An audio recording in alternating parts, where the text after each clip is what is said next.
Nós estamos de volta conversando hoje sobre sustentabilidade com o professor Pedro Salanek Filho. Professor, nós falamos sobre essas ações socioambientais, mas como é possível mensurar essas ações? Como a empresa demonstra essas ações para a sociedade? Veja bem, Paula, essa questão de medir sustentabilidade ainda é um detalhe aí, um aspecto bem delicado do processo. Existem várias ferramentas que as empresas têm utilizado, né, e entre as mais conhecidas está o seu balanço social. Então, da mesma forma que as empresas publicam o balanço contábil, elas estão publicando um balanço social também falando, né, do que elas realizaram, né, dentro dessa área socioambiental durante o ano. O que eu tenho, assim, de uma forma muito pessoal, uma crítica, é que boa parte dessas empresas, na hora de mostrarem esses resultados, eles vêm de uma forma muito jornalística, com muitas imagens e sem entrar muito no mérito do resultado efetivo que aquele projeto trouxe. Até nós comentamos no bloco anterior que as empresas elas têm no seu DNA já essa questão do econômico, de buscar o resultado. Isso faz parte do negócio, sem sombra de dúvidas. Mas quando elas vão apresentar o resultado socioambiental, elas mostram esse resultado também enfatizando o lado econômico. Então, um exemplo assim, a nossa empresa investiu 10 milhões em projetos sociais. Poxa, bacana o número de 10 milhões. Eu como stakeholder dessa empresa, não vou saber se esse número é baixo ou é alto, né? Mas a empresa investiu.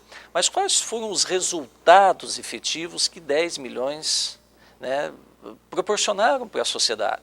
As crianças dessa comunidade tiveram maiores conhecimentos, gerou mais empregabilidade para os pais dessas crianças, né? Efetivamente, o que trouxe de resultado? E isso os 10 milhões não estão demonstrando. Outra questão também, às vezes as empresas fazem eventos e falam, nós tivemos 4 mil participantes. Só que 4 mil participantes é quantitativo. O que essas pessoas levaram de qualidade daquele evento? Só que isso não é tão simples de medir. Então, sustentabilidade é muito claro que tem que ser medido pela qualidade.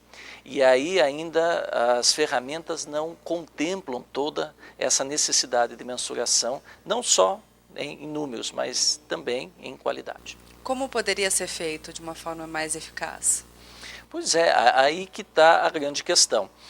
Eu vejo as empresas assim, o balanço social é uma realidade, não sou de nenhuma forma contra ele, apenas eu acho que tem que se buscar ferramentas para medir isso efetivamente.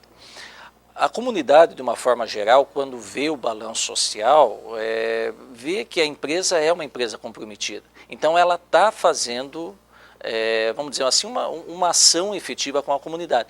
Porém, ainda a forma de medir isso não está legal. Você me pergunta como seria ideal, né? Eu vejo assim, através do desenvolvimento de indicadores qualitativos, então de um comprometimento maior com a comunidade.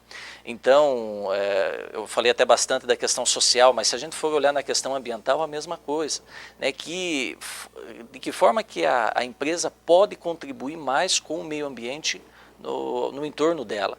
Então, algumas empresas assim fazem um plantio de árvores, mas plantar árvores ela está minimizando o impacto que aquela região que ela está instalada ocorre. Não basta plantar árvores e não rever o processo produtivo, né, professor? Exatamente. Então, às vezes esse processo produtivo está contaminando a questão de recursos hídricos. Então, plantar árvore é fantástica essa atitude, mas não está minimizando aquele impacto que a empresa está causando. Então, eu vejo assim, a necessidade de uma visão mais sistêmica, em a empresa ver seus pontos mais críticos e fazer ações não apenas daquelas que o mercado entende como mais bacana, assim, né? Mas sim aquelas que precisam ser feitas, né? E principalmente aquelas que estão envolvidas com o processo produtivo dessa empresa. Porque hoje é uma resolução do IAP, do CONAMA, que cobra a empresa. Amanhã vai ser a comunidade. Professor, em muitos eventos, em muitas situações, nós ouvimos falar na neutralização do carbono. Como funciona esse processo? Por que ele é tão divulgado entre as empresas? É uma forma, assim, também de que está se trabalhando essa questão do mercado de carbono. Ainda é um processo novo, né, em que está dando uma visibilidade muito interessante. Então você vai fazer um evento, uma conferência, alguma coisa assim, você contrata uma empresa para neutralizar todo o impacto de carbono que você estaria gerando naquele evento. Então isso é feito através de plantio de árvores, por exemplo. Então o nosso evento está criando lá 200 toneladas de CO2. Então tem uma empresa que faz a avaliação disso e faz o plantio de árvores para neutralizar esse impacto causado. Mas ainda é um projeto novo, tem muita coisa ainda a ser evoluída, e vejo assim que não vai ficar apenas para as questões de eventos, deve extrapolar aí para outras situações também. Professor, algumas empresas entendem que cumprir as leis sociais e as leis ambientais é uma forma de praticar a sustentabilidade e a responsabilidade social. Isso é verdade, professor? Pois é, aí um outro ponto também, Paula, bem interessante. Cumprir lei, né, é uma coisa que a empresa tem que fazer. Então, algumas dizem que têm responsabilidade social ou responsabilidade ambiental porque elas estão cumprindo aquilo que a legislação pede. Um exemplo, né? Então, a lei de cotas, né? Então, toda empresa acima de 100 funcionários tem que ter 5% desses funcionários pessoas que têm deficiências físicas. Então, as empresas colocam isso como responsabilidade social. Só que é uma lei, da mesma forma que elas têm que recolher um imposto, IPI, por exemplo, elas têm que cumprir essa lei. Então, o que a gente fala de sustentabilidade? Que elas deveriam fazer acima do que a lei pede. Né, para a gente falar que essa empresa efetivamente é sustentável e está se antecipando às questões, não apenas cumprir aquilo que a lei está pedindo. Que ótimo. Professor, agradeço a sua presença e antes de encerrarmos, eu gostaria que o professor mostrasse a revista Geração Sustentável, uma das melhores publicações na área, né? A revista Geração Sustentável. Onde eu encontro a revista, professor? Paula, veja bem, a revista ela tem uma circulação muito forte no estado do Paraná.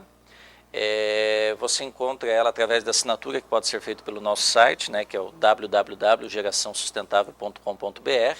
Também uma outra possibilidade é o acesso às edições anteriores no site, né? Como o conhecimento de sustentabilidade não pode ser assim restringido, né? Então nós deixamos, né, sempre depois de 40 dias, 60 dias, nós deixamos todo o conteúdo disponível no site. Então o nosso leitor pode acessar o site, né, ir lá em edições anteriores e ter acesso a todas essas informações. Fica então uma excelente dica de leitura, a revista Geração Sustentável. O programa Gestão Eficaz vai fazer mais um breve intervalo. Você que está nos assistindo, não saia daí, eu volto já já.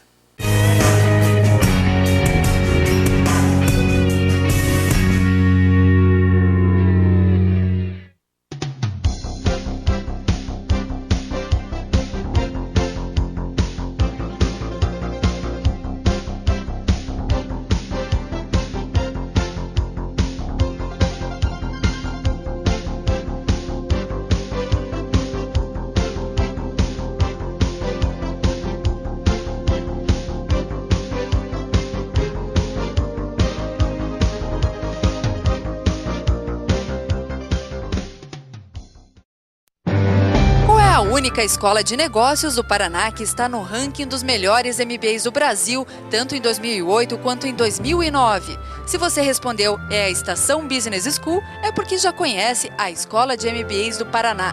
Acesse www.estaçãopr.com.br e conheça as 14 áreas de MBA, oferecidas para você diferenciar-se no mercado.